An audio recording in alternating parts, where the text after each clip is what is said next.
All right, welcome everyone. I'm Grzegorz Ekiert. I'm the director of the Center for European Studies. And this is Director's Seminar.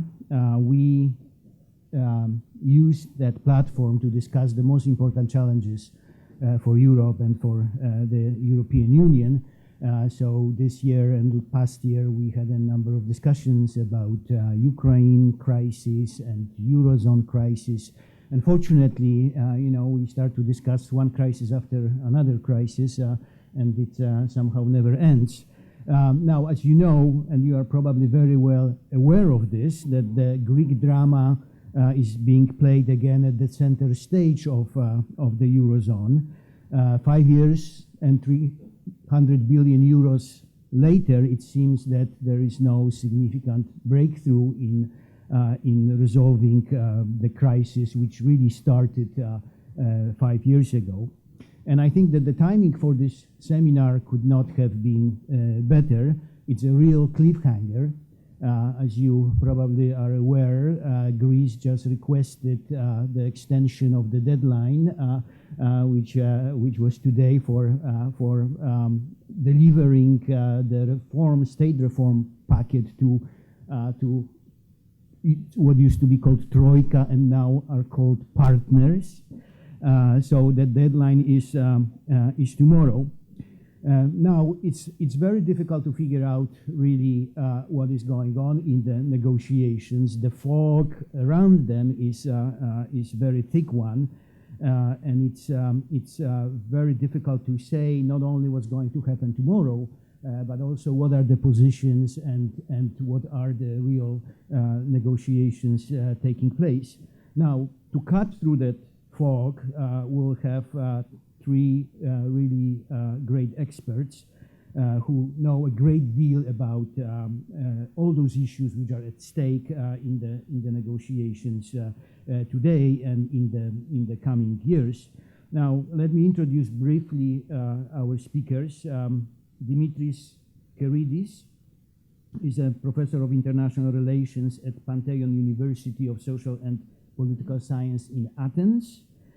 Previously, he taught at University of Macedonia and the Fletcher School of Diplomacy and at Harvard University. He's an expert on the Greek, Turkish, and Balkan politics, really studying international relations and comparative politics. He's the director of the Navarino network, the public policy think tank in Thessaloniki.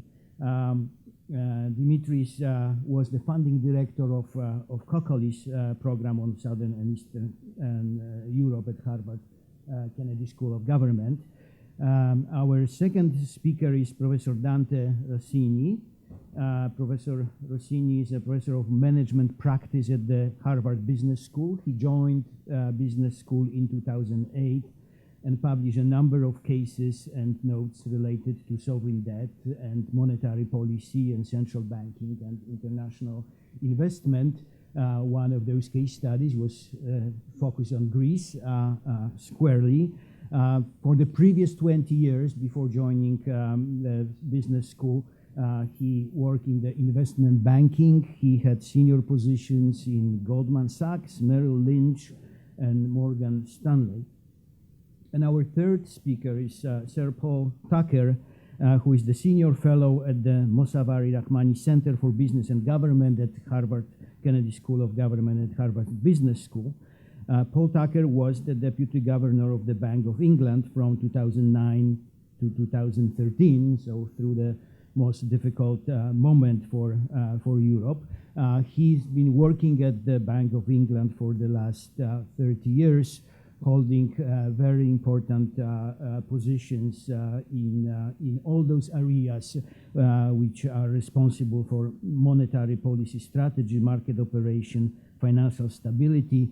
He also is a member of some international bodies dealing with international financial issues. So that's our panel.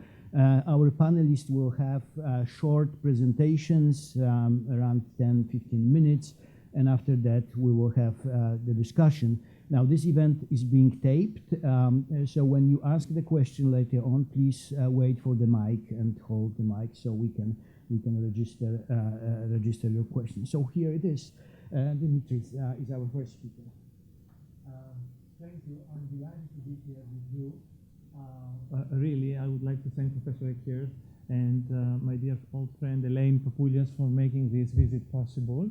I grabbed at the opportunity to leave or maybe escape my country and the situation there right now and come back to a very familiar place where I had spent almost 20 wonderful years here in Cambridge and at Harvard, and to be among many, many friends and old faces I know, and those esteemed co-panelists this evening.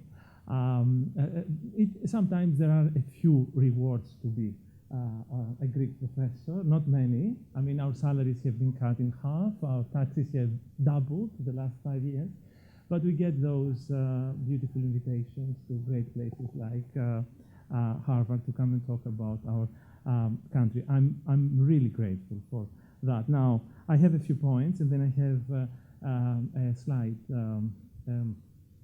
to show you some slides with numbers, because we live in an age of numbers, and they are important just to describe the problem we are facing. So the points first. Greece, of course, is back in the headlines since a new Syriza independent Greek government was elected on January 25th. This caused enormous international interest, especially in Europe, but more than Europe, because this is the first government in Europe elected on a platform that directly challenges the current European orthodoxy imposed, as we are told, by austerity-obsessed Germany and its allies in the north. So this is the first government that goes against that establishment and that orthodoxy. As a result, Europe, because of the austerity, we are told, has been threatened with a third recession in 7 years, since 2008, and deflation. We should remember, when we are facing the Greek crisis, that we have a wider problem in Europe these days as well, and that the output of the Eurozone as a whole is still less than what it was in 2008. So things are bad. In Greece, of course, they are dramatic, but things are bad in general. So this is point number one. Point number two, there was a preliminary agreement that was reached on Friday night. It's always night that we get those agreements in Europe, sometimes very late at night. Optimists think this will put an end to the Greek drama. I don't share that optimism. I don't think so. The new government must present a list of painful reforms and fiscal measures to finalize the deal, while it has avoided to be specific so far. And it continues to this hour to be specific for good reason, because, as they say, the devil is not simply hidden in the details. In the Greek case, the devil is the details. But even if a deal is finalized, what matters is not the agreement itself, but its implementation. Implementation. And judging from the past 5 years, one cannot be very optimistic about that. Point number three, before I proceed further, I want to make something clear. And having spoken to my Cambridge liberal friends, this I want to make even more clear than when I speak to Germans or French. In the past 5 years, the Greek story has been a global story. And this has played well with Greece, the Greeks' self-understanding as being the center of the world and the cradle of everything important in this world. And we have, cherished that attention. I mean, in the recent elections, we had 900 foreign correspondents descending in Athens. I had to give interviews to the Czech public radio, to the Polish state television, to the Chinese, to the Americans, to the BBC. I mean, a lot of enormous interest. Foreign correspondents who usually know very little about the country, they are parachuted into Greece from places like northern Iraq or I don't know what, and they come with some funny questions. Now, being a global story, it has been perceived differently by different people. For the Germans and the Northern Europeans, it's about the lazy and corrupt Greeks. I mean, you don't have to go far, you just read the Bild the Populist, the German tabloid, and you get the picture for some French, it's always the French, and the global left in general. It's about the perils of unregulated, globalized capitalism. And for the Chinese, it's about the decline of Europe and the decadent West. Greece is an example, the first example, the primary example of that decadence. For Americans, especially American liberals, and I want to underline that because I feel somehow that I'm in the midst of many of them, including the eminent Paul Krugman, who writes all the time, for example, on the Greek story these past few weeks. The Greek story is about the failure of a Germanic Europe to follow Keynesian policies pursued by the Obama administration, or should have been pursued even further by the Obama administration and the Fed. These kind of images, I'm afraid, often have very little or even nothing to do with the realities on the ground, especially the Greek ground. So we have to pass that imagery and try to go into what is really happening. So point number 4, what is really happening to Greece? In the name of economizing our precious little time, let me be very outspoken and upfront.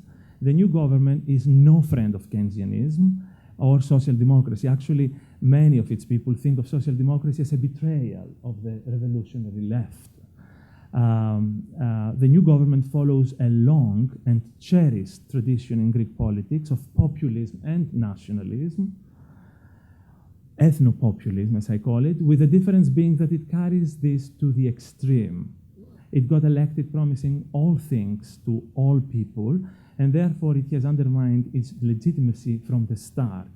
When the results of its collision with the economic and political realities on the ground begin to become all too evident, and they have started becoming all too evident the last few days, it will suffer internal divisions, disorientation, and a rapid decline of its political capital. Let me remind you that PASOK, that dominated Greek politics the last 40 years, got 43% of the vote in 2009 and 4% 5 years later in 2015. George Papandreou, this is the first parliament in living memory in the last 90 years without a Papandreou in its midst. And we are talking about a party that was quite experienced in governing, not this party that was catapulted very, very recently and rapidly. The idea, let me now be a little graphic, point number 5, for those who don't follow Greek politics eagerly. The idea that Panos Kamenos, the firebrand leader of the right-wing independent Greeks, and the coalition partner in the new government is the reformer Greece needs, is, to say the least, absurd. This is a guy who claimed, in all seriousness, that Greeks, now how should I put it, are being sprayed from above with chemicals so that they are made to accept German domination. His spokesman still speaks of the Fourth Reich. A popular Syriza deputy, Rahil Makri, who got elected first in her district, declared that Greece, just on the eve of the election, Greece should print 100 billion euros on its own, only to be challenged and rebuffed. Why not make it 320 billion, which is the exact amount of our public debt, to get rid of it in one stroke? So we are talking about this kind of arguments and this kind of people. That doesn't mean that everybody is like that, but it gives you a flavor of the politics of unreason that have contaminated and kind of dominated Greek public discourse the last 5 years. All in all, point number 6, the Greek political class, almost in its entirety, has failed to explain to the Greek people why we ended up with bankruptcy in the first place in 2010. Greece was not Ireland or Portugal. It did not get into trouble because of banks, but because of a failed state. So it's the state that got the banks into trouble, not the banks that got a state into trouble. The problem of Greece was bigger, deeper, and more difficult to deal with in the first place. A bankrupt Greek state destroyed the Greek banking system that had borrowed money to a state, that had lended money to a state that could not pay back, and has squeezed the real economy with billions of euros in new taxes. As a result, just to give you an example, the Greek political class has managed to protect its clients. They have very few Greek public servants fired. We had 900,000 5 years ago. We have less today, but only because of early retirement. Less than 5,000 public servants got laid off, whereas 1.2 million private jobs were lost in those 5 years. The Greek politicians have been very good with their clients, and the new government actually wants to rehire back those few that got laid off from the state. But nobody speaks about the 1.2 million in the private sector. These are second-class citizens. Now, there is a European responsibility, of course. This is not just that the Euro project was made only for good weather and not for the bad weather, as everybody claims. It was a folly with no real economic and strong institutional foundations to underpin it for the bad weather. But I would extend that argument further from the Euro, and I would say the whole European project rests on a certain illusion that all states in Europe are states in the way that we perceive here in America or in Northern Europe a state to be. Well, the Greek crisis has unveiled a sad truth that not all states are states in the same way. There are some states that are very dysfunctional, that have no capacity of taxing fairly and efficiently, that have enormous challenges facing them. And so when the crisis started in 2010, there were a few people at IMF who were claiming that Greece would be referred to the World Bank rather than to IMF. We are dealing with a failed state of a third world variety rather than a European partner that has a liquidity problem. And this we failed to appreciate for like 30 years while Greece was going on and on and on. And there was a certain irony in watching those Europeans being surprised in 2010 to realize that Greece is a corrupt country. You know, it took them 30 years that, oh my God, there is so much corruption and dysfunctionality in the Greek state. I mean, they didn't know it in 2008, in 2007, in 2006. It took them. So there is this responsibility on the other side for sure, for all sorts of reasons. Now, point number 7, there is, it is fashionable today, and especially among American circles and others, IMF, etc., to talk about oligarchs and high-level corruption. You know, in Greece, the oligarchs, they have to pay, of course. And of course, there is a problem with oligarchs and corruption and tax evasion. But corruption and tax evasion in Greece is widespread and, in a sense, democratically spread to the lower echelons of the state and society. And it has to do basically with two things. A, that the Greek state is too big, is very big, and the new government wants to make it bigger, by the way.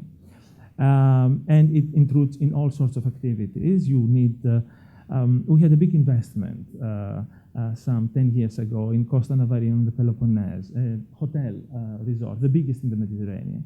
It took 17,000 signatures for the project to get started. It was challenged in court, and the government had to vote a specific bill in parliament in order to be able to unlock it. Now, when you need 17,000 signatures, you have 17,000 points of potential, not necessarily for sure, corruption. So this is the one, big state. The second structural element in the Greek corruption story has to do with the structure of the Greek economy. That is an economy dominated by small units, family-owned units. This is an economy with the highest percentage of self-employed rather than salaried workforce in OECD, by far. Half the Greeks work in self-employment. Self-employment is what feeds tax evasion. Salaried personnel is when tax evasion cannot escape. Now, this new government that is anti-business wants to reduce the corporate percentage of the economy even further. and make it even smaller and smaller and smaller, the units. There are oligarchs, but most of the Greek oligarchs are of the ship-owning variety. They are ship owners that cannot and will not be taxed, no matter how much we claim otherwise, because they can just simply take their ships and their offices from Piraeus and go to wherever they want. Now, public work corruption, there is some. There are not that many public works in Greece anymore, by the way, these days. And the few that remain are of a self-financing variety, rather than the state giving out the money. So the opportunity for corruption there is also quite limited. I understand the need to speak about oligarchs and a few bad guys that if we get rid of, we can get rid of the problem, but I'm afraid that the problem is so much more complicated. The problem was enormous. In a sense, back in 2010, it was unsolvable. Therefore, Europe adopted a policy of pretended extent to avoid reckoning the consequences. There was no easy solution to the Greek problem. 36 billion deficit, a state deficit, and huge deficit in the external account, a deficit of credibility, a deficit in the state capacity of how to deal with all this. There has been enormous progress when it comes to bringing down the deficit, but unfortunately the politics intervened, made the problem even worse. Instead of having the two parties, the main parties cooperating back in 2010, they fought each other, and they fanned the winds of populism that were left unchecked. Now, what happened, and I'm concluding, back in June, the government stopped all reforms out of fear of Syriza's coming to power. Early elections were held because of an archaic provision in the Greek constitution. Syriza won, but not with an absolute majority, having to ally itself with the independent or crazy Greeks, as some people call them, back in Athens. It is fashionable these days and they came to power on challenging Europe and changing Europe, not changing Greece, changing Europe in a very overambitious agenda. They made all sorts of mistakes. They had no preparation, no plan, no allies, no alternative. They offended the Germans day and night with all sorts of cartoons and other kind of statements, as if this would help their case in Berlin. It is fashionable these days to criticize the Germans, especially on Greek TV. I mean, it's an industry on Greek television from day and night. And I am not the most popular because I have a talk show every evening when I'm trying to resist this kind of temptation to go against the Germans. Because the truth of the matter is that austerity is not the reason why Italy has not grown. Professor Roscini would tell us the last 25 years. There was no austerity before the crisis in Italy, but Italy is a prime example of what it means not to reform an economy. It's not the Germans' fault that they have the most successful economy in Europe and Greeks got it bankrupt. It's not, the Germans to this day are the most European. I feel I have to say this, by the way, because I'm in the midst of a German-financed environment here. They are one of the few countries in Europe these days without an anti-Europeanist party. I mean, you have Marine Le Pen in France, you have Beppe Grillo in Italy, you have all sorts of people in Spain. You have the true Finns, you have the true Dutch, the true this, the true that, all those true, but not in Germany. And this is, by the way, Germans voted with 90% almost in their parliament to give Greece the money. Greece barely voted to accept that money. I mean, in the Greek parliament, it was like 51%. In the German parliament, it was 90% to give Greece the biggest aid package in history ever, right? And the Germans are not the most anti-Greek or kind of strict on Greece. There are others, including our friends in the eastern part of EU, the Slovaks and the Slovenes, and of course the Southerners, the Spanish Prime Minister. So the negotiation was almost bound to fail the moment that Greece had no alternative to, and the moment that the Greek effort was undermined from inside, something we tend to forget, the fact that thousands of Greeks took 25 almost billion euros out of their deposit accounts. A lot of this money went to German banks.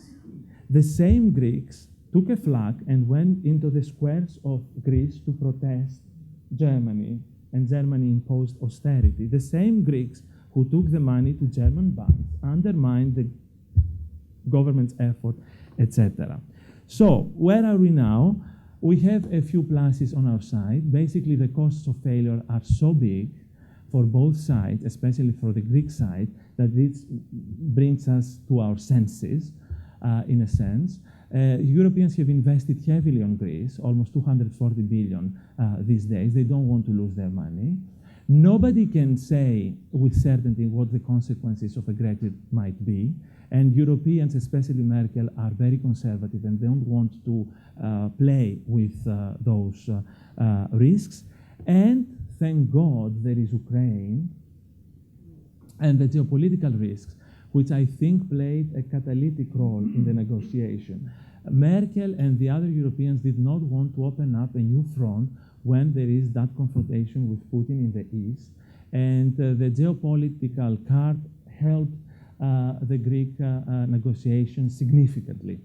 And finally, the Greek people are very much in favor of Europe, of euro.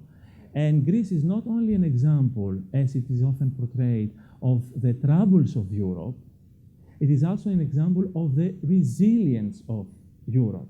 If in a country that has sustained 25% drop in its living standards in 5 years, it has never happened before in any advanced democracy in peacetime anywhere, ever. It's a bigger drop than the Great Depression here in America. If in a country like that, the euro is still popular with overwhelming majorities, more than 75% of the Greeks want to keep the euro, and it's something that many Americans really don't understand why.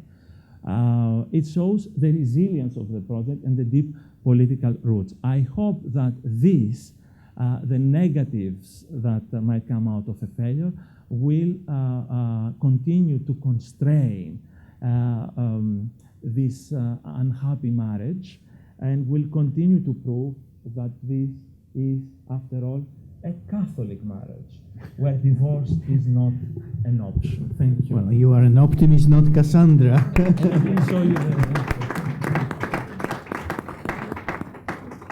Thank you so much, Dimitri. Dante, please. All right. Well, thank you, Dimitris. That was excellent. I must say, I wrote the case that we teach at the Harvard Business School on Greece 5 years ago, and we still teach it the same. So nothing has changed.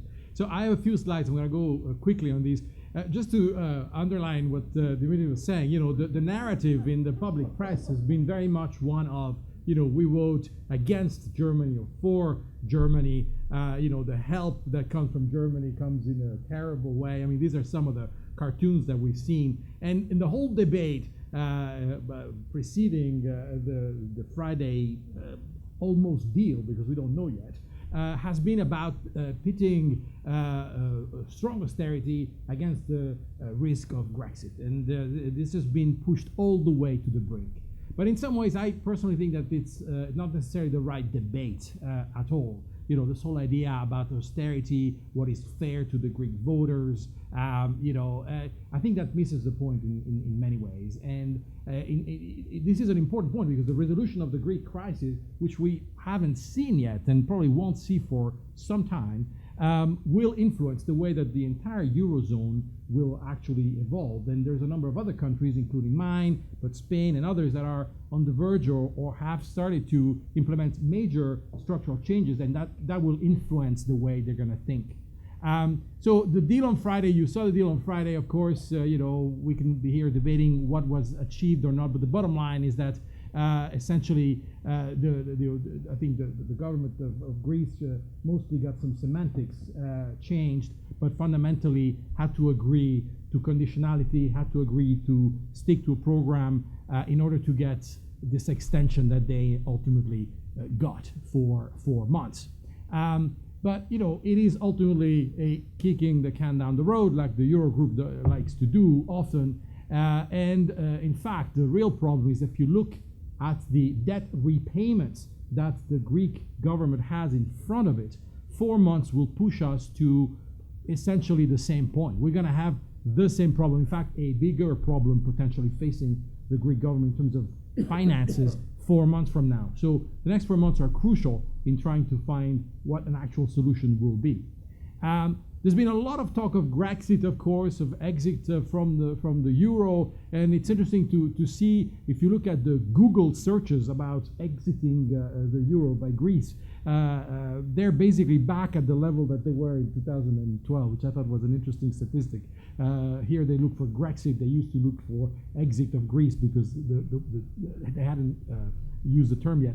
But the markets, the financial markets, seem to have taken all this in their stride, as if almost nothing happened. If you look at the way that the Greek government bond rates and spreads have evolved, they've gone up a little bit, showing that markets give a little bit more risk to this situation, but nowhere near what it was in 2012 at the height of the crisis. And in fact, the other European spreads have actually gone down in the midst of all this. If you look at the spreads in Italy or Spain, they have compressed since the beginning of the year, whereas even the ones in Greece have gone up, but by a relatively small amount. The stocks as well have reacted quite coolly to all this. The volatility, the Euro Stock 50, has gone up a little bit, but nowhere near where it had gone at the time of the major crisis. And it's as if the European markets and the Greek market, equity markets, had decoupled. So the Greek market has not done well. The European markets have continued to do well as if nothing had happened. Now, why is this? Of course, the exposure of foreign banks, in particular European banks, to Greece is nowhere near what it used to be at the time of the big scare of 2011 and 2012. So that has gone down dramatically, of course. Private capital has gone out of Greece. Public capital has gone into Greece. And in fact, if you look at who owns the Greek debt now, it's mostly the official sector and not the private sector. So maybe that's what the markets have seen, but clearly there's been an assumption in the markets that Greece is not going to leave the euro, nowhere near what it was a couple of years ago. And maybe that's because there's less private exposure to Greece, as we talked about. Maybe because since then there has been a number of firewalls that have been erected structurally in Europe. Maybe because the power of the central bank has been demonstrated through the famous whatever it takes of Draghi in July of 2012, or the beginning of QE in Europe, which also is important. And then, of course, as Dimitris was saying, there's a clear political will, and 75% of the Greeks themselves don't want to get out of the euro. So the markets, the financial markets, have not given this event high probability. I personally think that it is more probable than not, than with the financial market. I should say than not. That's the wrong way to say. I don't think this will happen. But I think financial markets have not given the proper weight to the possibility, because I think if that ever happens, the consequences on financial markets would be absolutely powerful. So if the direct channel, if you want, of contagion, which is what was giving fear in 2012 of Greece kind of dragging down everyone else out of the euro, if that is not very powerful, then there may be another one on the other side of the spectrum which also is powerful, and that's what European, governments and politicians have been focusing on, which is the moral hazard that would come or would have come by giving into some of the Greek government's demand of restructuring right away. And that's really the fear that they had. And in fact, this is at a time where, as Dimitris was saying, Europe, which is the line at the bottom, is hardly coming out of the crisis, whereas the UK and the US have got the financial crisis behind them, at least in terms of real GDP growth. And at a time where you have, this is a chart that shows, the growth in the last few quarters of some of the European economies, and even the peripheral economies of Greece, of Portugal or Spain, are starting to show some signs of life. So it's a very delicate moment to go for European politicians and agree on some major reforms in Greece that would be seen as an example by other populist parties around Europe. And even Greece was actually starting to come out of the lowest point of the crisis, one could say. If you look at the evolution of real GDP in Greece, you could see that consumption and investment, which are the two elements of GDP that have been really killed during the crisis, are starting to come out. This is an interesting chart. I'm not going to go through this, but it's a chart that was made by the National Bank of Greece, actually, which I found at the end of the third quarter of last year, which essentially looks at all various economic indicators of the Greek economy by showing if there's a slowdown or an acceleration. And you could see that the red being slower and the green being faster. And you could see, just by the colors, you could almost say, right, that it looks like we've probably gone off the troughs of the crisis. The fiscal adjustment in Greece has been dramatic. If you look at the numbers of fiscal adjustment have been absolutely dramatic and in the right direction, clearly. And also a very strong external rebalancing. So the current account deficit has come back from the very low point that it had reached in 2007, 2008. Now, the interesting part of that, though, if you look at the rebalancing that has taken place across the peripheral European countries, the current account rebalancing has been essentially done through higher exports in Spain or Portugal, even in Italy. But in Greece, it's been through lower imports. So no increase in the exports. And in fact, at the same time, you see that, interestingly, some structural changes in Spain and Portugal have moderated the growth of wages, whereas in Greece, labor has been battered. So the labor costs have gone down dramatically. But this has not been reflected in higher exports. So Greece is a complete outlier. It's the little, this shows exports versus change in exports versus change in wages. You can see how Greece is completely an outlier in this chart. The problem, of course, is that productivity has gone down in Greece. And interestingly enough, it's gone down in some of the most important sectors in the economy, like tourism, and that's a real issue. So whatever gains were acquired by lowering wages have been kind of wasted by having a big loss in productivity. And that is the real issue. Now, I just want to say a couple of words about fairness. We read a lot about fairness, people saying, but come on, I mean, Greece has suffered dramatically. Look at the change in GDP. It's the depression level proportions, right? Especially amongst the young. House prices are down 40%. The unemployment is up to 26%. It's trebled since the beginning of the crisis. This is just very, very tough. And I agree with that. And I think, anybody who has been to Greece knows that you could feel that, right? At the same time, though, when we look at the evolution of real GDP since 2000, Greece had gone up by 60% from 2000 to 2008, right? It's like double or more what happened in Spain or Portugal. Is it right to take 2008 as our point of reference for whatever we should think about Greece? And even today, if you look at it in perspective, they're still better off than they were in 2000 compared to many other countries in Europe. So, I think that's a question. Also, as Dimitris said, the size of the IMF program was gigantic. It was 3,200% GDP. Yeah. 3,200% the quota of Greece. Gigantic, the biggest ever done, even though it was only 30% of the full program that the Troika, or the institutions, are they now called, put together. So that was exceptional. As was exceptional the exchange that they did in 2012. This is a study that shows the size of the loss, if you want, by the market over time compared to like 180 other restructurings in history since the 1970s. This was gigantic. The private sector investors lost a lot of money in Greece in all this. So, and at the end of the day, after the restructuring, if you look at this chart, which shows the debt to GDP in blue versus the expenditure as a percent of GDP in red, Greece, notwithstanding the fact that they're obviously in worse shape from a debt perspective than many other countries, still pays a lot less than many others. So I don't know about the point of fairness. I think it's a very debatable point.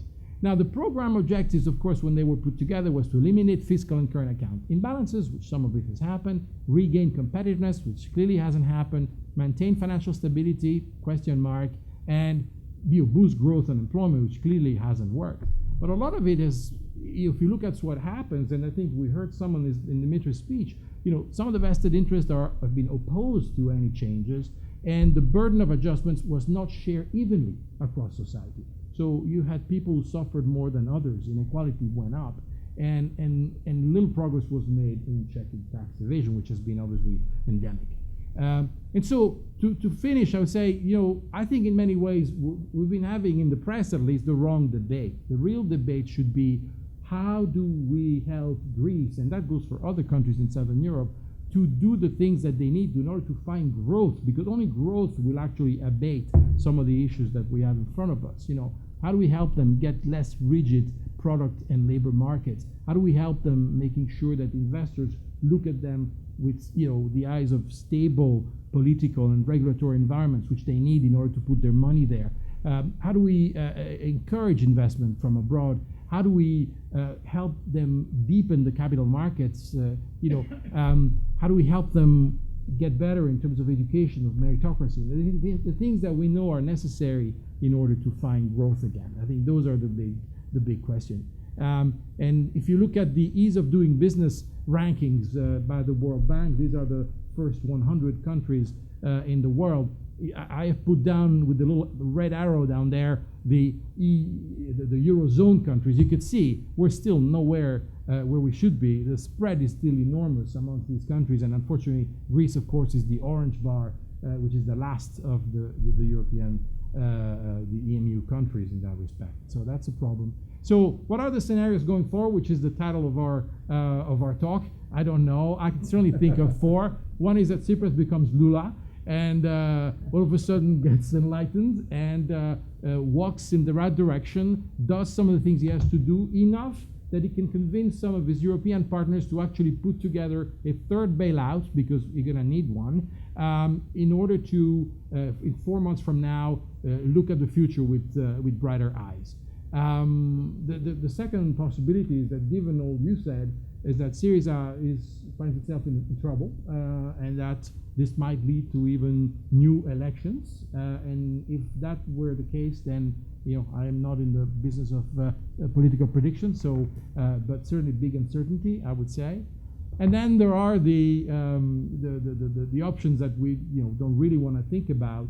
I personally don't give a lot of weight to, but I think they're today more present than they were maybe even just a year ago, which is some degree of restructuring, which could happen within the euro, or worse, of course, could happen outside of the euro, and that's really where I think we don't want to go.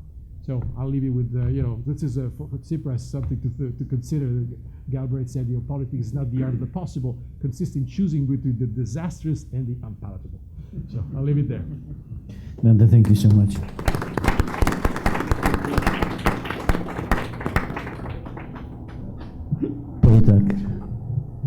These two guys have said more or less everything, so let me try and sum it up in my own words.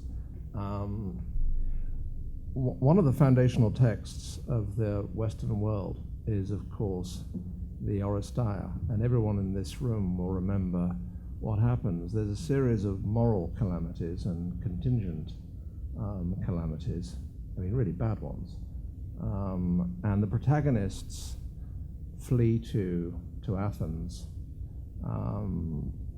to seek an answer, but they are pursued by the Furies, who want vengeance. And the Furies, the kindly ones, as they're called in English occasionally, they really do want vengeance. And when they get there, Athena rejects the Furies completely and opens the era of reason and justice. It is truly one of the great moments in the Western world. And of course the problem, and neither Aeschylus nor sadly Athena provided the answer to this, is what when reason and justice appear to conflict.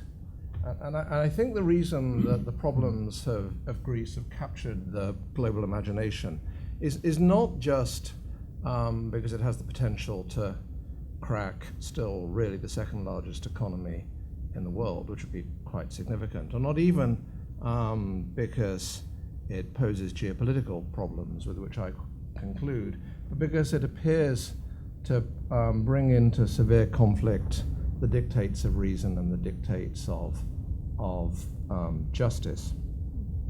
And those thoughts will run through what I say. This is not a seminar about the euro area, and I'm not going to make it one. The countries in the euro area that have the most severe difficulties have one or other or both, of two problems. A problem of competitiveness, which by definition is difficult to address in a single currency area without either productivity improvements or falling unit wage costs, as Dante was saying, or a problem of banking and of debt and of fiscal stretch. And these two things can be related, and in a sense the deepest problem is always competitiveness, because what happens is that your output is depressed by net trade subtracting from demand for your goods and services, and so you try and fill the gap with fiscal stimulus, and eventually that trips you up. And some countries have only one of those two problems. Ireland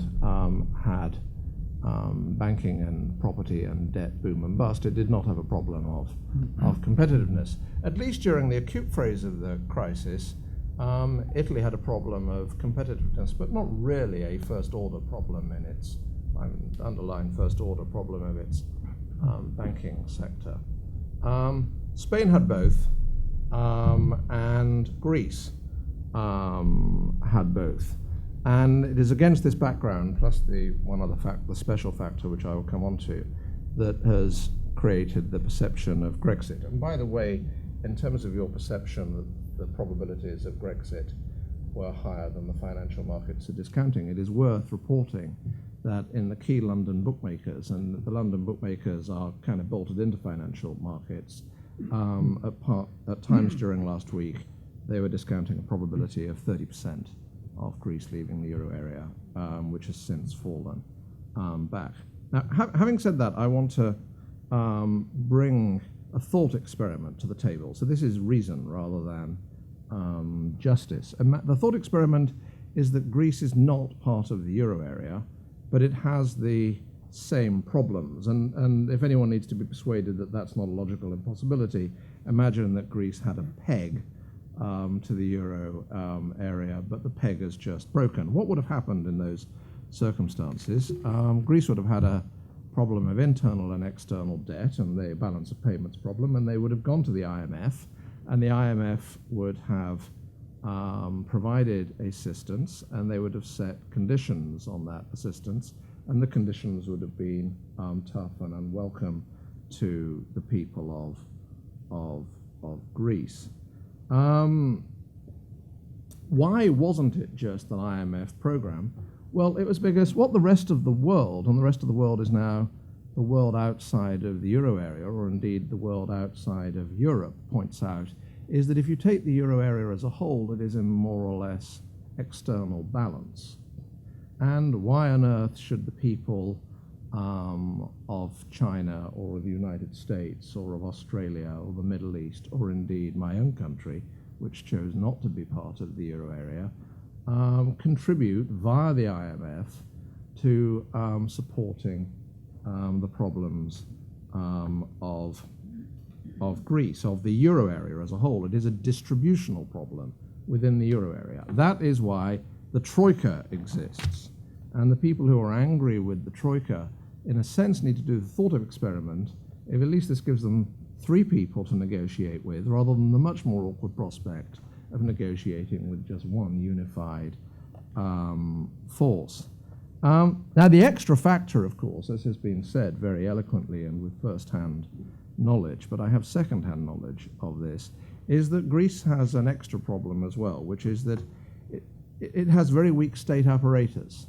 What the origins of this are, who knows? There are some people who think that certainly in Peloponnesian Greece and Attica and Thessaly, that the kind of tax farming system of the Ottomans never really developed into something more sophisticated. I think that story is much less plausible applied to Salonika, which was a major city in the Ottoman Empire. But be it as it may, this is a serious problem. And a very close friend of mine was sent as part of the Troika package to Athens to help try and develop the state apparatus. And they called me in distress, and I mean distress, saying they had never, and this person is very seasoned, and they had never experienced that kind of challenge before, and could they just talk it through with me? And the truth is I was just a friendly person on the other end of the phone who would give them some time. So this is the backdrop. This is one of the 2 great parts of the backdrop to the difficult negotiations. The other, and this is where we start to touch on justice, because of course the difficult question is justice for whom, is of democracy. And there is no doubt that the issues were aired, not completely, but very clearly in front of the Greek people, and the Greek people chose. They chose a radical course. And the great difficulty for any country with a chronic external problem is one of lack of self-determination. And this happened to my country in the mid-1970s. My country, the United Kingdom, is the last G5, G7 country to go to the IMF. And it split the Labour Party for the best part of 20 years, and more importantly, it split the cabinet of Harold Wilson at the time.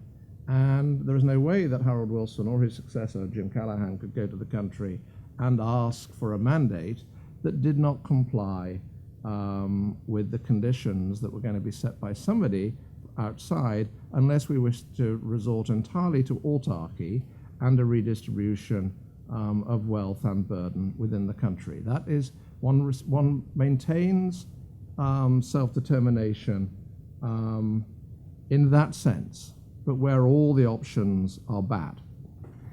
The other part of this, of course, is that the other people in the negotiation are democracies too. And the great question for them is, can they get their people's support? You said one thing, I think, which was factually incorrect, which is Germany does have an anti-European problem, an anti-European party, and I don't mean the morally repugnant party that was demonstrating in Dresden recently. I mean, is it called the AFD? The AFD, who did quite well, actually, in some of the West German provincial elections. It isn't in Parliament, but she is focused on it. This is a party that is so far not doing badly in the German system. Well, but she is, I would guess, it's for the Chancellor to say, my guess is that she would be sensitive to the shifts in public opinion, and there appears to be a shift of public opinion, mildly towards an anti-Euro stance for the first time in, well, my biological lifetime. So these are awkward circumstances for a negotiation, and then I think, obviously, some mistakes are made, and my goodness, I made mistakes when I was in office. I think a mistake was to say we're not going to privatize Piraeus. And I think that, rightly or wrongly, that will have gone down very badly, because there's a noise signal thing even for great experts who are negotiating this stuff, and they think, my goodness, we are being asked to fund and sustain an experiment for the structure of an economy which we don't think works. And it doesn't matter whether or not they are right. The point is that view would be prevalent across most of the capitals and most of the media of Europe. What I think should be within reach, what I think should have happened in the first place, by the way, and I thought this at the time, was a bigger write-down of the debt when it was written down. But we are where we are. I mean, the point about reason versus justice is that moment was missed, and we are where we are. My personal hope is that the primary surplus requirement can come down, and then the key conditions have to be about state building, and state building is hard. It is particularly hard under duress, and I think Dante will know more about this than me. There are lots of people that think that your Prime Minister Rienzi has got things the wrong way round, focusing on constitutional change before economic change. My view is that he's absolutely doing the right thing. Only if the Italian people can agree the institutional basis of decision making, can they then move on to taking decisions that will actually be implemented on the ground as well as accepted across the society. Why does all of this matter? I was asked during 2012 by all sorts of people across Europe, I mean in office, people who were in office, what would happen if Greece exited the euro area? And I said the same thing to all of them, which was that no one would say anything intelligent to them in response to that question, which is one way of giving advice, I suppose. If Greece were to exit now, there might well be contagion instantly. There might well not. But the capitals of the euro area, I would think, would care about it very much, because where there would be contingent contagion. The next piece of bad luck that came Portugal's way, or Spain's way, or forgive me, Italy's way, would raise questions about whether they too were heading to the exit. The great issue that my friend Jean-Claude Trichet and Mario Draghi and their political counterparts have had to struggle with, which is, do they take the great step of it becoming possible for a country to leave the euro area, and then try and make that look as idiosyncratic as possible? And Greece lends itself to this, I have to say, because of its weak state structure. If you wanted to make the case that it is idiosyncratic, listen for politicians talking about the weak state structure. That's what I would do if I reached that point of view. But I think that would be a great venture, and I doubt they will take that risk. The other thing is not at all to do with the euro area. It is to do with geopolitics. The Mediterranean is less important than it was 50 years ago, but it is still important. Remember that Syria is on the coast of the Mediterranean. Egypt and Tunisia and others are on the coast of the Mediterranean.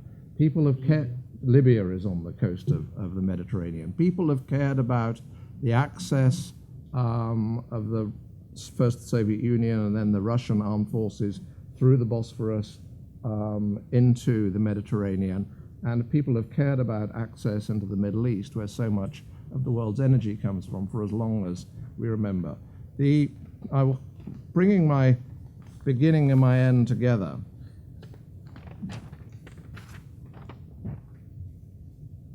Churchill in particular probably, and perhaps even Roosevelt as well, wanted to keep Greece in the Western sphere because of reason and justice, and because Greece is part of who we are. But these are pretty hard-headed guys, too, both of them. They knew where Greece is situated in our world geographically. It is an important part of the Western alliance. Mrs. Merkel got off a plane dealing with the Ukraine negotiations and went straight into talks about Greece. All of this will be completely joined up in her mind, and indeed of any other major European leader. Thank you.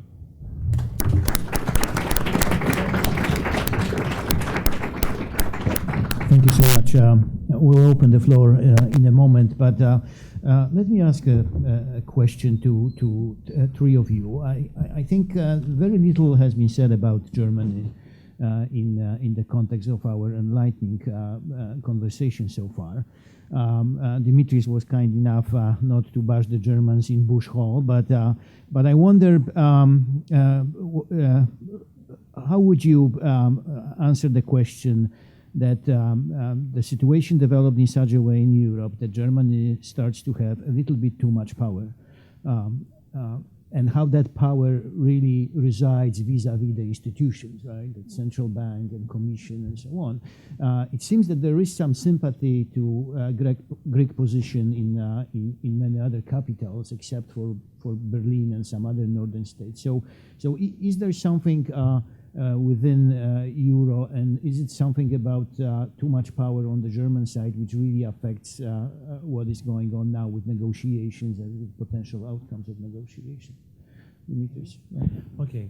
Well, Germany got defeated before the Greek elections, just 3 days before actually, by the ECB decision for quantitative easing. There was a big struggle for 2 years between Super Mario, our great Italian friend at the helm of ECB, and Berlin. And finally, ECB managed to get this through in a fairly big program of 1.1 trillion euros to be spent from March until the end of the year, and maybe renewed if need be.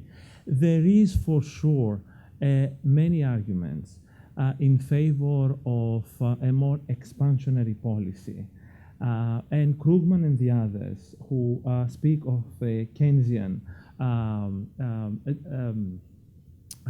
policy have substantive things on their favor. There is no doubt about that.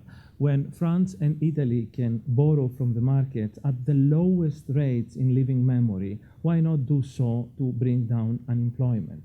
The counter-argument from the German side is that the more easing there is, the less pressure for real structural reform.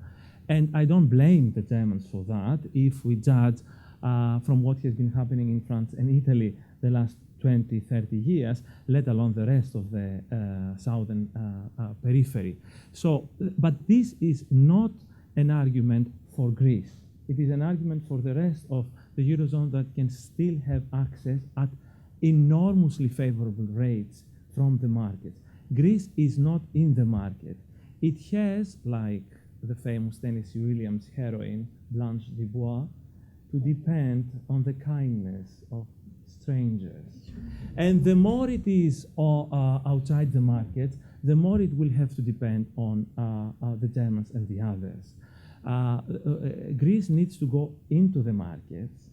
To go to the markets, you need to have a market-friendly government, which I'm not particularly, especially sure that this is the one right now. And the more it remains outside the market, the more it will continue to depend and to have to negotiate all this and that. And to go to the market, it has to build up confidence. And the single biggest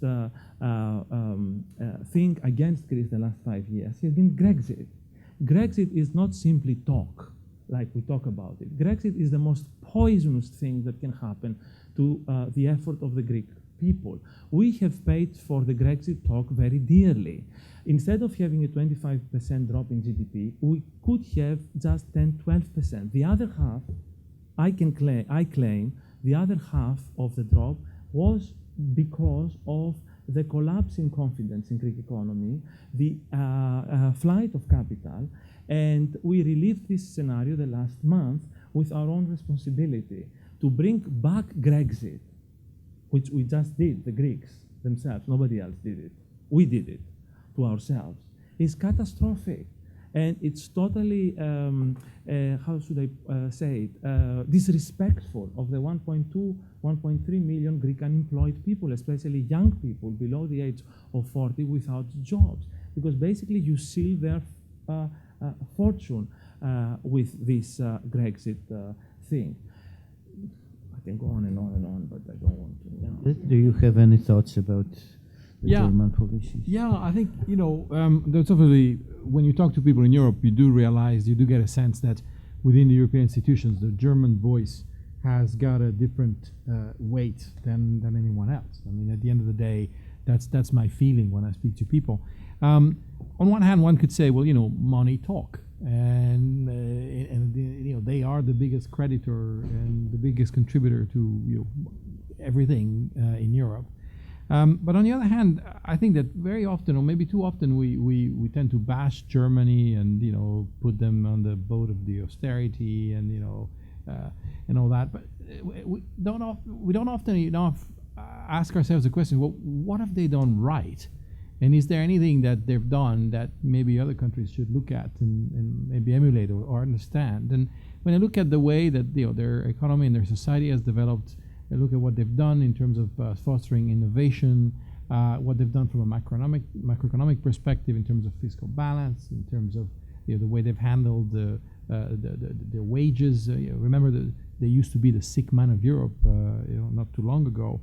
If you look at labor productivity and what they've done, there's a number of things that I think we should think about in terms of Germany. And so at the end of the day, only growth and a rebalancing of respective size will bring a rebalancing of the respective voices, I think. Cool. I would add two things, one about France, one about Germany. I think it's difficult to imagine the kind of balance of power that we would all like to see in the euro area without France, how should I put it, being on better form. That's probably a rather English way of putting it. I mean, so much of the Western world is almost inevitably preoccupied with itself. I mean, it's going on here as well. It's going on in my country. going on in France, going on in Italy. It's going on rather less in Germany, perhaps because they had to adjust to the costs and difficulties of unification quite a while ago now, but nevertheless a big change for them. I would say two things about Germany. One is their beliefs about economics really are quite different from those that are embedded in my country or here, or are taught in Lit here. Although liberalism is a real factor in the world, I don't think they're kind of making up their positions. They're committed to many of them. That's something which we can try and persuade them of over the next generation. But there are some facts as well. They are acutely conscious that they have an aging population. One of the arguments that they can maintain for not relaxing the fiscal, providing fiscal stimulus in Germany now is, yes, that would help in the short run, but actually we're planning for the long run. And it is hard to knock that down completely, because a lot of other countries have got aging populations and are not thinking very carefully about fiscal position. Larry Kotlikov over the water in Boston University, who's kind of one of the leading thinkers, thinks that over the next 50 years, your country's fiscal position is considerably better than the United States. I'm not sure whether that's true or not, but he is a world authority in it. The third thing I'd say about Germany is it is not true that they have sought to dominate everything. And if there is one fact that demonstrates this, is they have not at any point insisted on having the leadership of the ECB. The first president was a Dutchman, the second president was a Frenchman, and the third president was an Italian. And each of those three people, two of whom I know well, serve the euro area, not the country that they are from. And Jens Weidemann, another friend of mine, the president of the Bundesbank, who lost the vote at the governing council over the past few months, he hasn't induced or the German people to turn out into the streets and demonstrate in front of the ECB building. He has mounted his argument. He has mounted it with determination and a certain amount of eloquence, and is living with the result. And so I think German dominance can be exaggerated. Do I agree with all of their positions? No, I don't. But do I feel that they have abused the power that they unquestionably have in the euro area in particular, and Europe, and indeed the world? No, I don't. Okay, let me open the floor. We'll collect a few questions and then we'll return to the panel. Andy, please. Grab the mic. Yeah. Hi, Andrew Martin from the center here. I agree with the distinction drawn by that between the relevance of the expansion argument between France and Italy on one hand and Greece. It's not the problem for Greece, direct, or it's not applicable directly. But I think it's applicable perhaps indirectly, because if you don't have expansion in the rest of Europe, France and Italy, you have an environment, a contractionary, a low growth environment in the rest of it, which makes it extremely difficult for any country in deep trouble like Greece to get out of it. You're basically saying, take more trouble, keep austerity, and meanwhile, pay your bills and make all the reforms and stuff. In a situation where the debt burden relative to GDP is not going down. Okay, that's essentially the question. Isn't application of the expansionary strategy an essential condition, not only for Europe, but for Greece? Let's have a few more questions before we return to the panel, please.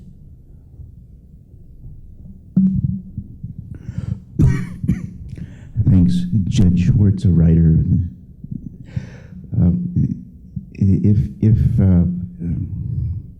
If Keynes is conceived as saying that demand should be augmented by throwing money out of helicopters, then to say that it's important how that money is distributed is post-Keynesian, I suppose, or neo-Keynesian.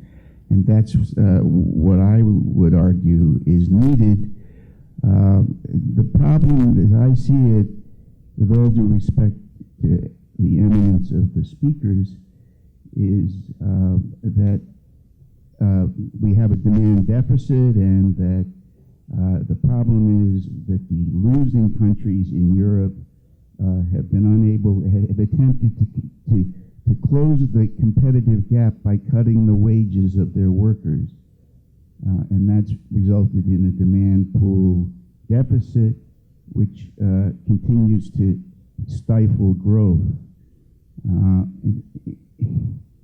One way of counteracting that demand deficit is sort of sectoral collaboration, agreement to raise wages within the sector, within the corporate sector, so that none of the major players in the sector are at a disadvantage because they've raised wages while their competitors haven't. That seems to be remarkably simple, and a lot of ideas that are important are remarkably simple, and I'm not quite sure why no one has hit on it, but I think I've used up my time at this point. Thank you. Thank you. Let's have one more.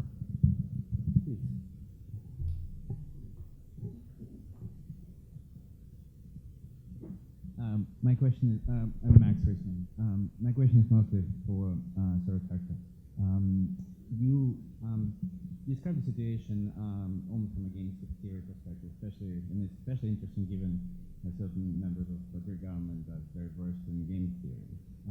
So, from what you described, Greece has an upper hand because Europe cannot allow Greece to leave.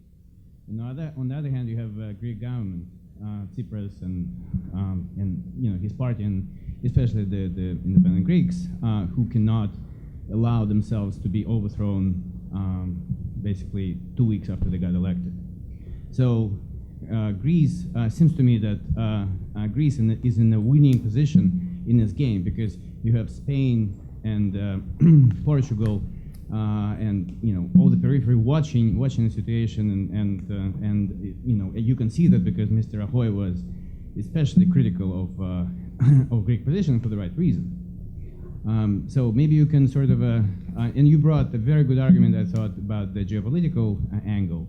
So given all that, how you think the whole situation is going to pan out? Okay, so let's go back to the panel. Maybe Paul. Okay, so Euro area has needed demand stimulus, and the ECB have provided that. I think it's debatable whether Germany needs it right now. I think they probably did about 12 months ago, but France certainly needs it now, and I do think that there'll be some benefit from that to the periphery countries. And one could also make the case that fiscal stimulus from Germany would help as well. But we have to remember what these things do. Big picture, they bring forward spending from tomorrow. More spending today, less spending tomorrow. They reduce the amount of unemployment today. They reduce the cost to human capital. But they are nevertheless bringing spending forward from tomorrow. And the only thing that is going to increase spending tomorrow is something that improves productivity growth, enterprise, the allocation of resources, incentives in these economies. And what people like me refer to as structural change, at a certain point becomes a question about the choice of social model. And that, of course, is why structural change is so hard. And I gave the example of the United Kingdom. Did our social model change after the structural reform that the IMF brought us in the mid-1970s? Well, it's even though we're a small country, it's famous everywhere that our social model did change. And vested interests are always piled up against this, and vested interests in Greece are very strong indeed, which is why the key changes need to be in a kind of constitutional with a small c, the construction of institutions, kind of values even that the country embraces. The point about this bridges to the second question about competitiveness. Don't underestimate the extent to which Greece, Italy, for a long time, have had an absolutely chronic deterioration in competitiveness. And there's almost nothing that demand stimulus can do about that, particularly in circumstances where you're part of a currency area, and so you're not free to have a nominal exchange rate appreciation that gives you a short-term real exchange rate depreciation. The only thing you can do is either improve productivity or cut your wages. These competitiveness problems this is the nature of being in a monetary union, and it is in particular the nature of being in a monetary union with Germany, which is fantastically good at controlling its unit wage costs and also pretty good at productivity improvements. Keeping up with the Germans is tough. And if God were to wave away the competitiveness wedge that exists between these countries overnight, which is the kind of thing that she or he is able to do, but left it as a stock adjustment, tomorrow morning the competitiveness wedge would be opening up again. It was and remains a really big thing to be in a monetary union with Germany. But I don't doubt for one second what you say about the commitment of the Greek people to be in the euro area. And I've experienced that firsthand. I mean, I know Greece pretty well, and I've spent quite a lot of time there in the last few years. And on one occasion, I'd had a cup of coffee, and I think I was probably reading some silly old bunch of economics papers. And the woman who served me, when I asked for the bill, she said €5. And she looked at me with tears in her eyes, and I can remember it very clearly, and she said, euros.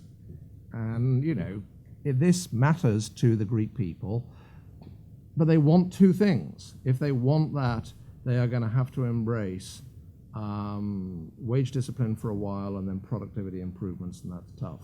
I tried to not mention game theory. On the whole, I think it's pleased that you did, but I think parading around saying, you know, it's all game theoretic may not be the best negotiating tactic. There's a wonderful Peter Greenaway film. It is I can't remember the name of it. It's absolutely fantastic, where various games are played during the film, and in the final game, the penultimate game, he says this is a game where the winner is the loser, and the loser is the winner. And then right at the end, he says this is a game where the loser is the loser and the winner is the loser. I don't think that the hands of the people negotiating with Greece are completely empty because of the point that I made about idiosyncrasy. There are some of you in this room that remember that 20 years ago there was a bank failure in London. Barings Bank, one of the oldest banks in the world, failed. And there were people in the British administration who thought that possibly Barings ought to be rescued.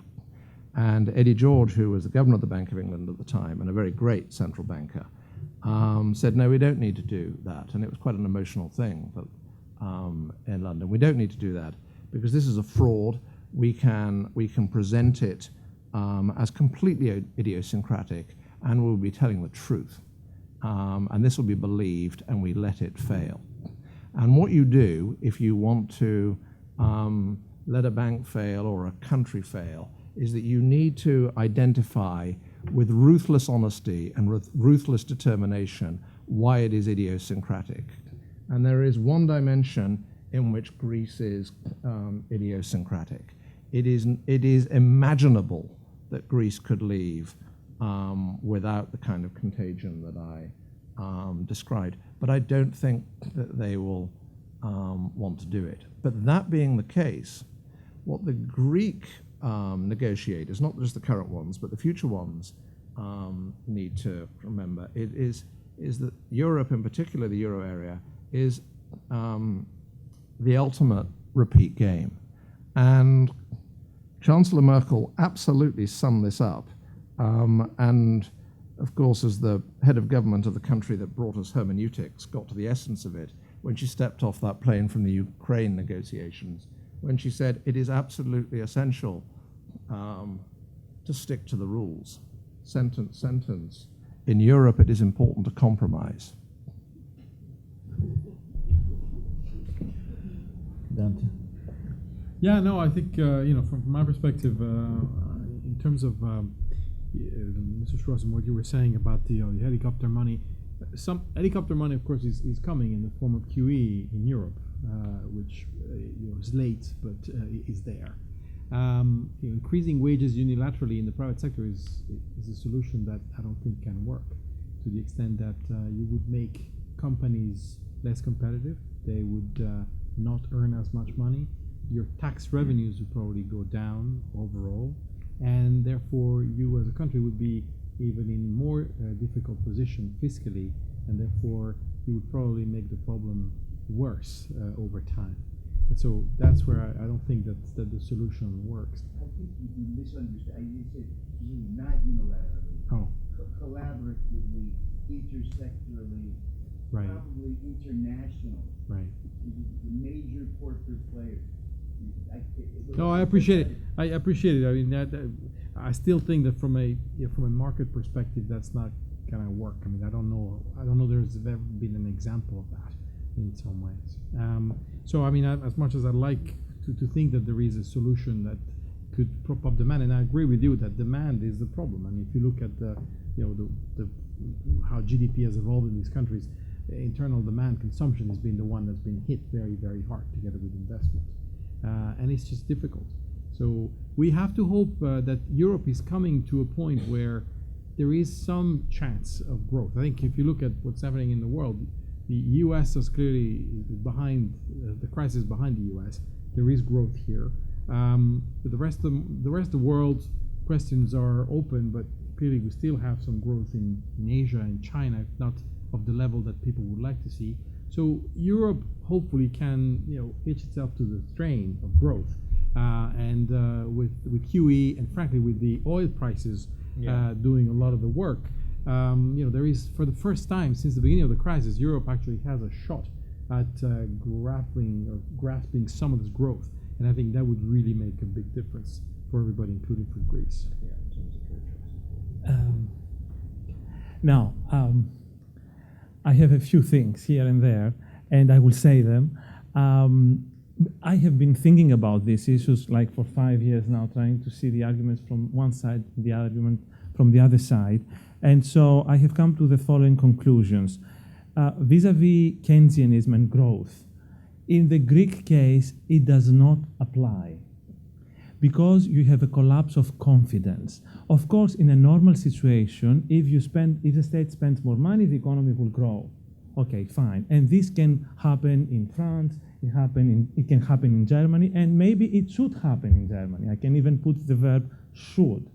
But in Greece, we had enormous deficits in 2009 and 2010, and we had a rapid decline of the GDP. On the contrary, we had a primary surplus in 2014, and we had economic growth, albeit small, by the way, one of the fastest in Europe, because Europe is stagnating. But the primary surplus, we want not so much to pay back the debt, but in order to send a signal to the market that the state and the government and Greece is serious, and to restore some of the confidence in order for the money to start coming back. Without this confidence restored, no matter how much money we throw into the system, it will not work. And this is the basic confusion internationally when there is all this talk about Keynesianism. It's all about confidence. Without confidence, and with this constant return of the talk about Grexit, Greek economy cannot grow. By the way, we were out of the woods in 2014 with 1% growth. It's not a lot, but compared to the minus 7% in 2012 and 2011, it's enormous progress. And all the forecasts for 2015 were for a growth of 3%, which would have put Greece into the fastest growing group of the Eurozone.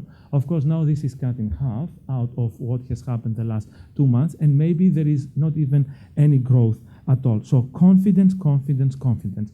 This 3%, if it were coupled with the dramatic decline of oil prices, The decline of the euro, because we have also that the easing of the fact that suddenly the euro is a cheaper currency, and so suddenly the Greek economy is becoming even more competitive outside the eurozone.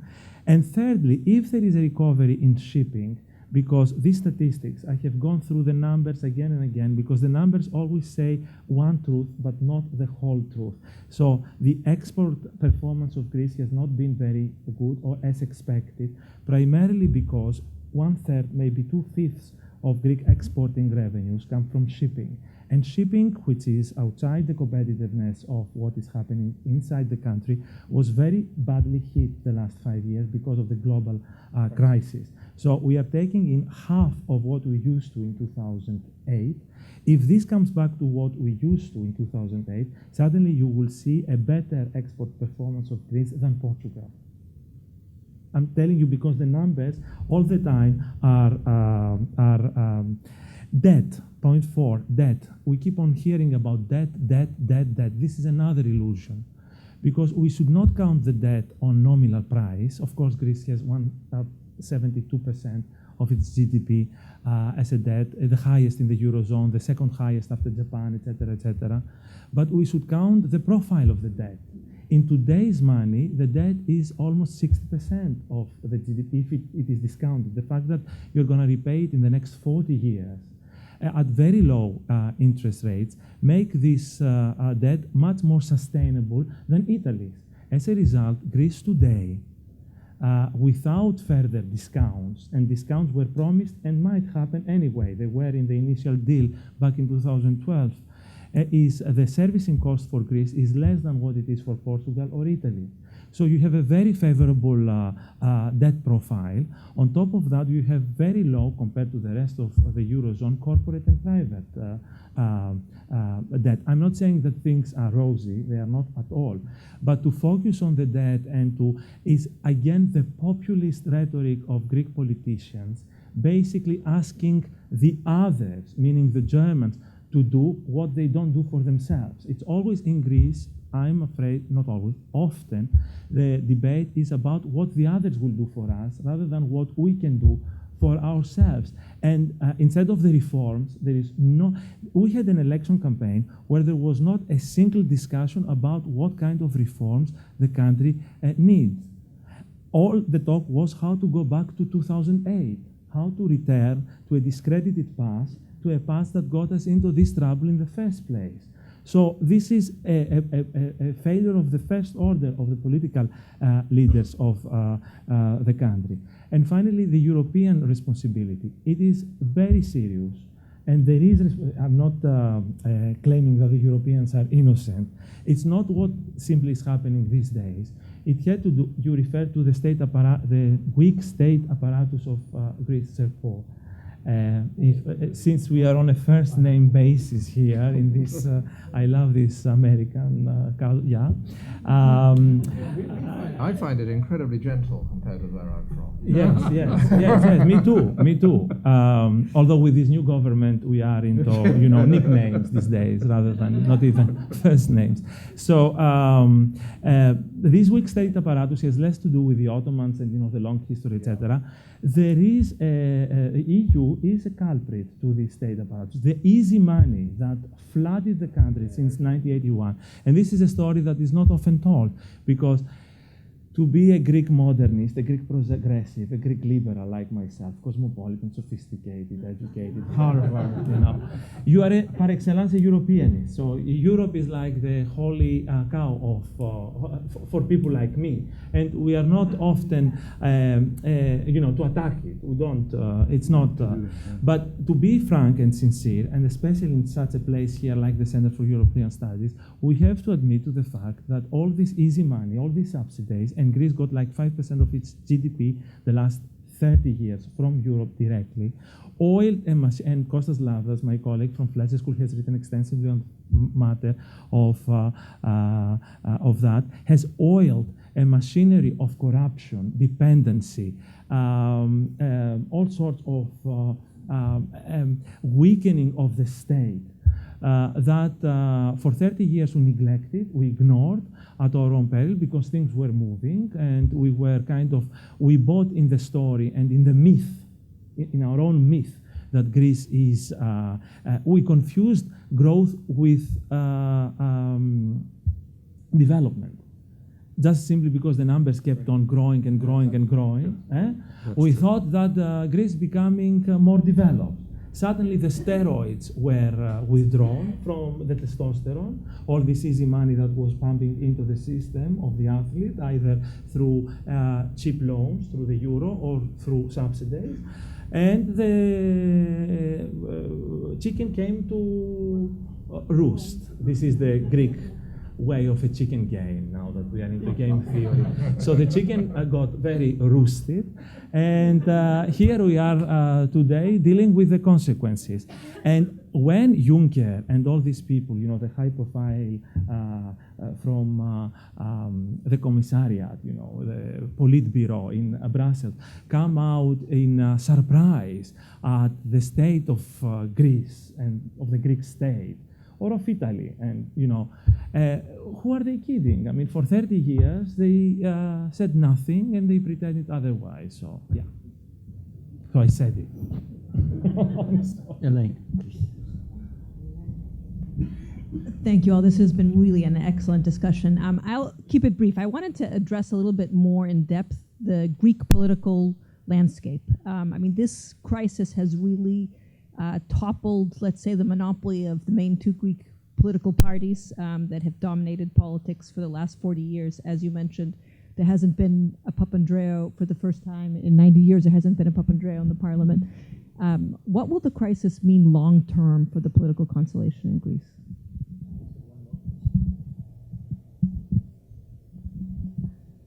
Thank you very much for the very interesting presentation, but I would like to ask actually Dimitris something much more specific as to the structural reforms. And we are hearing they are weak. We haven't really heard about the government's economic reform program. Can you tell us specifically the composition of the state-owned enterprise sector and the private sector? What reform has taken place on the state-owned sector thus far? They started, okay, we are not going to privatize. They changed their minds. Now they are going to privatize the port again. And can you also talk about the state-owned enterprise sector in terms of manufacturing, industry, and infrastructure? And can you give us more information? What needs to be done from your perspective? What they are saying they are doing and they are failing to do. And also on the private sector side. These are family-owned businesses, the lack of corporate governance. The same corporate governance issue is equally valid for the private sector as well as state-owned enterprise sector. Can you dissect that further for us? Thank you. So that you don't think I came here unprepared, I had prepared a PowerPoint, which I didn't have the time to show. It was not only my Italian colleague to my left. That's the reason why I made slides. And yes, and you can see the dramatic numbers there. You need no explanation, but there is something about the politics. So I want to show, you see the Greek GDP per capita going down and the unemployment exploding and the government debt of Greece, right? Okay, fine. Here is the euro, right? It's how still very popular it is, but I have glimmer of hope, which I talked to you about. This is where we owe all the money, which is basically state. This is the money we need to repay, and to our European partners, it starts the repayment in 2020. So it's not even today. We are talking all the money we have to pay until 2020 is to IMF and ECB, but not the main. In 57. And the promise is that we can take this another 30 years, even to 2087. So it's a whole unreal debate that has nothing to do with the present day realities on the ground. You see how much we owe to whom and how money have come. 60% is to the Eurozone partners, and this is the amount that starts after 2020. Now, this is the Greek elections, okay. And I will come to you. But first, the structural reform. This whole debate is surreal about structural reform these days because Greek enterprises are dying like suffocating chicken in in an oven because there is no liquidity. This whole idea that the Greek companies somehow they will restructure and start competing with the German companies, it's surreal. There will be nothing left, because there is no Greek banking system, to tell you the truth. It was restored to some health a year ago. It started lending a little bit here and there, and now it's collapsing. I mean, and the government had to make a U-turn.